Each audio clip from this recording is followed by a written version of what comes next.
हाँ जी, नमस्कार। अपने आज शुरू करते हैं गणानंद के परिचय के बारे में।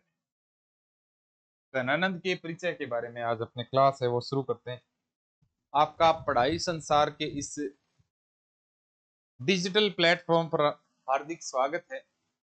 मैं संदीप सुड्डा आपका हार्दिक स्वागत करता हूं। आज अपने गणानंद, जिनका जन्म 1673 ईस्वी में हुआ था, ये गणानंद थे। ये रीति मुक्त काव्य धारा के प्रतिनिधि कवि है। रीति मुक्त काव्य धारा के प्रतिनिधि कवि माने जाते हैं। ये जो गणानंद है, ये वियोग श्रृंगार जिनका मुख्य रस है, वियोग श्रृंगार में लिखने वाले। ज्यादातर कई कई जगह संयोग श्रृंगार में भी लिखते हैं, लेकिन अधिकतर इनके जो पद मिलते हैं वो वियोग श्रृंगार के, क्योंकि ये प्रेम की पीर के कवि माने जाते हैं।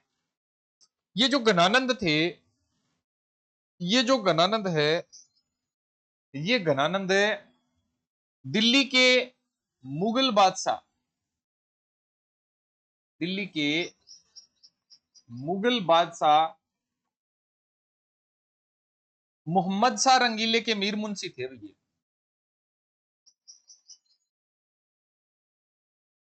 मोहम्मद शाह रंगीले के मीर मुंशी थे ये।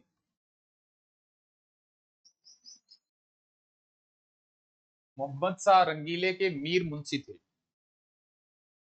ये जो मुगल बादशाह है, इसको मोहम्मद शाह रंगीले को मीर मुंशी क्यों कहा जाता है, ये आपको बताएं। इनको रंगीले इस वजह से कहा जाता है क्योंकि ये सातों दिन सात अलग अलग रंग के कपड़े पहना करते थे। इनके कारण इनको रंगीले कहा जाता है। अलग अलग कलर के कपड़े पहना करते थे, इसके कारण इनको मोहम्मद शाह रंगीले कहा जाता है। इनके ही दरबार में एक सुजान नामक नर्तकी थी भाई। सुजान नामक नर्तकी थी, जिससे गणानंद प्रेम करते थे। इनका प्रेम था वो सर्वविदित था, पता ही है ना। खैर खून खांसी खुशी बैर प्रीति मदपान रहीमन दाबे न दबे जानत सकल जहान। इनके प्रेम को सब लोग जानते थे और दरबार में कुचालें भी चलती रहती है। लोग एक दूसरे के खिलाफ चालें चलते रहते हैं, आपको पता होगा सबको। दरबार में कुचालें चलती रहती है। और जो गणानंद थे, वो अच्छा गान भी करते थे भाई। एक बार दरबार के लोगों ने कहा कि मोहम्मद शाह रंगीले से कहा कि ये जो गणानंद जी है ये गाते बहुत अच्छा है। तो मोहम्मद शाह रंगीले ने फरमाइश की और गणानंद जी ने गाना शुरू किया। अब गणानंद ने गाना शुरू किया तो गणानंद सुजान की तरफ देख देख के गाने लग गए। सुजान की तरफ देख देख के गाने लग गए। इतना अच्छा गाना गाया कि बादशाह ने इनकी प्रशंसा की। लेकिन दरबार के कुचक्रियों ने यह भी कह दिया कि ये तो सुजान की तरफ देख के गा रहे थे, आपकी तरफ देख के नहीं गाया।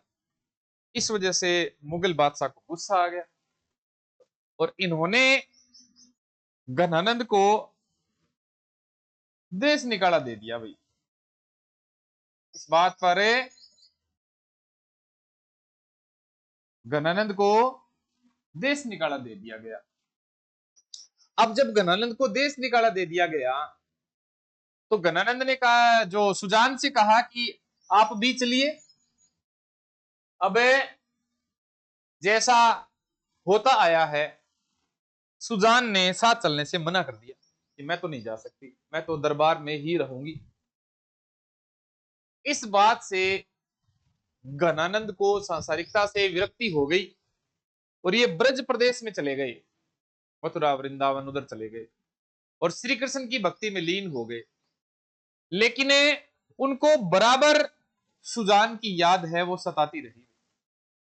इनके काव्य में जो सुजान शब्द आता है वो हर एक दूसरे तीसरे चौथे पद में सुजान शब्द है वो आता है।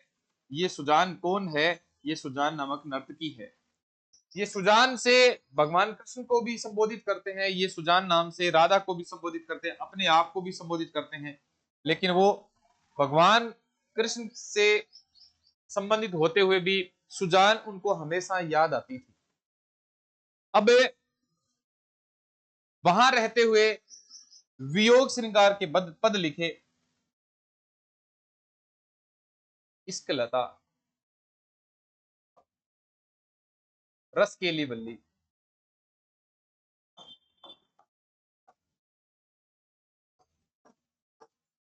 रस केली बल्ली,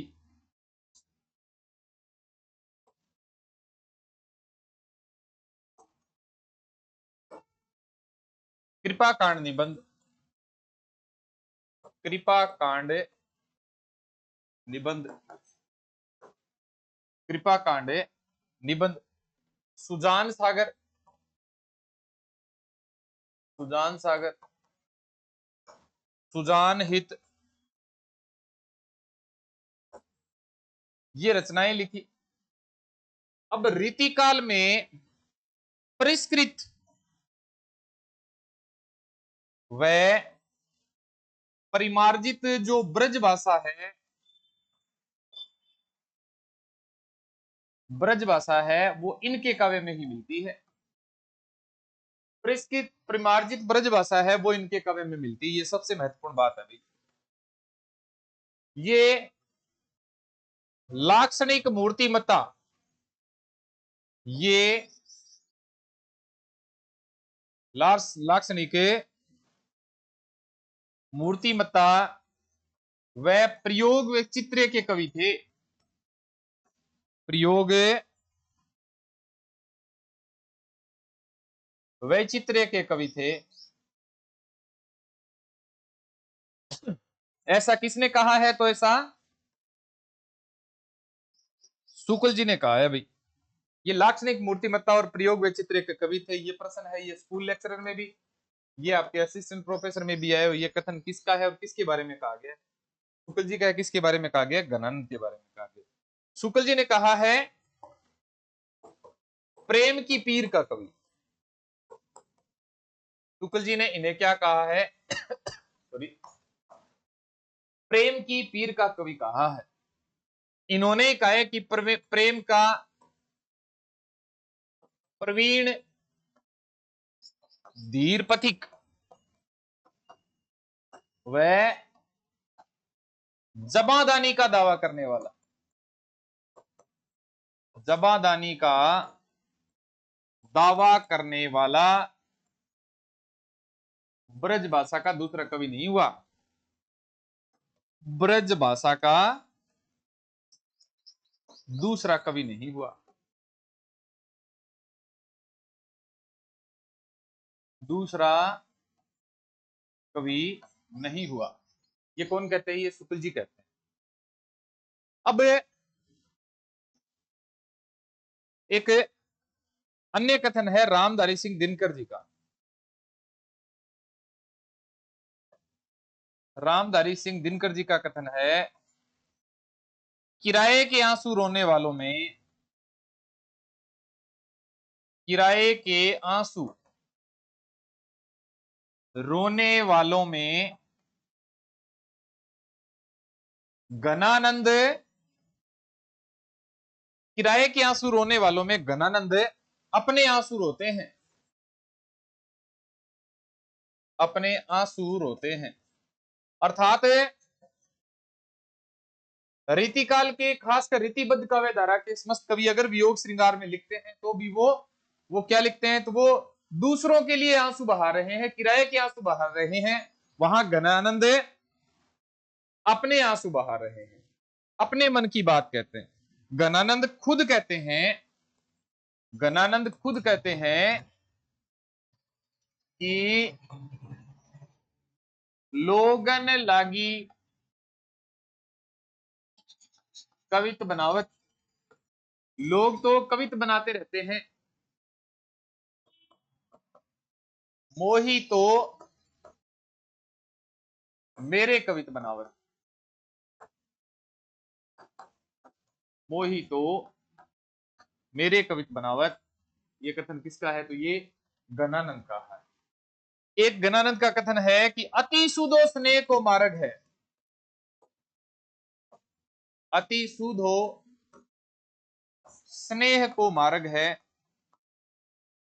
जहां नेकु सयानप बांक नहीं।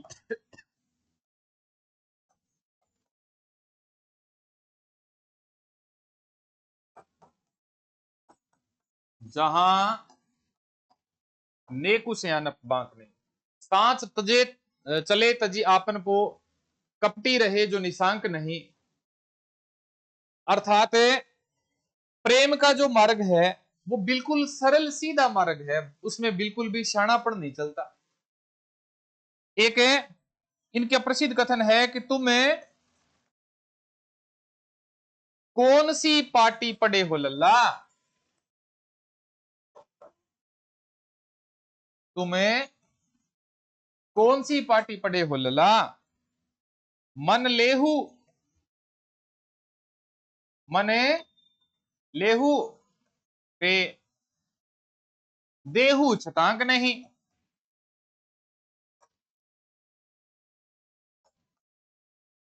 तुम कौन सी पार्टी पड़े हो लल्ला, मन लेहू पे देहू छटांक नहीं। अर्थात तुमने कौन सी पढ़ाई की है, मन तो लेते हो और बदले में 100 ग्राम 150 ग्राम 250 ग्राम ही नहीं देते। तो ऐसा प्रेम करने वाले कौन है? ऐसा प्रेम करने वाले घनानंद है। भगवान कृष्ण के जो सुंदर पद लिखे हैं बाद में इन्होंने। अब घनानंद की जो मृत्यु हुई थी, घनानंद की मृत्यु कई विद्वान मानते हैं कि नादिर शाह के आक्रमण के समय हुई थी।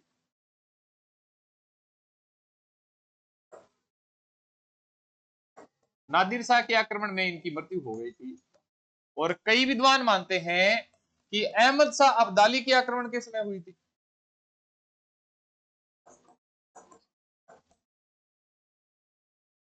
अब्दाली के आक्रमण में, अहमद शाह अब्दाली के आक्रमण में हुई थी। इनकी मृत्यु के बारे में यह प्रसिद्ध है कि आक्रमणकारी आए थे, लुटेरे आए थे, सैनिक आए थे और इनके पास से धन मांगा। धन इनके पास था, कुछ भी नहीं था। सैनिकों ने धन धन कहा तो इन्होंने दोनों हाथों से धूल उड़ा के कहा रज रज। धन धन के स्थान पर इन्होंने क्या कहा? धन धन के स्थान पर इन्होंने क्या कहा? रज रज कह दिया। तो सैनिकों ने हाथ काट दिए, इनके हाथ काट दिए। 1753 ईस्वी में इनका देहांत हो जाता है, ये माना जाता है। सैनिकों ने इनके हाथ काट दिए। बताया जाता है कि अंतिम समय में इन्होंने खून से कुछ पद लिखे थे। इन्होंने खून से कुछ पद लिखे थे। हाथ काट दिए तो इन्होंने खून से दीवारों पर कुछ पद लिख दिए थे और इनका देहांत हो गया। घनानंद को जब अपन पढ़ते हैं, इनकी भाषा को पढ़ते हैं, जब इनके काव्य को पढ़ते हैं घनानंद को, तो अपने देखते हैं कि प्रेम का जो पवित्र रूप होता है वो कैसा होता है, प्रेम का गूढ़ रहस्य होता है वो कैसे होता है, प्रेम की सही मायने में व्याख्या होती है वो कैसे हो सकती है, प्रेम के बारे में सर्वस्व समर्पण की जो भावना होती है वो कैसे होती है, कैसे एक धोखा खाया हुआ व्यक्ति, देश निकाला दे दिया जाता है उसको, वो कैसे फिर भी अपनी प्रेमिका को याद कर रहा है और आने की उसको उससे मिलने के लिए। इनका एक पद है कि तब हार पहाड़ से लागत थे, अब आनी के बीच पहाड़ पड़े। तब हार पहाड़ से लागत है, लागत थे, अब आनी के बीच पहाड़ पड़े।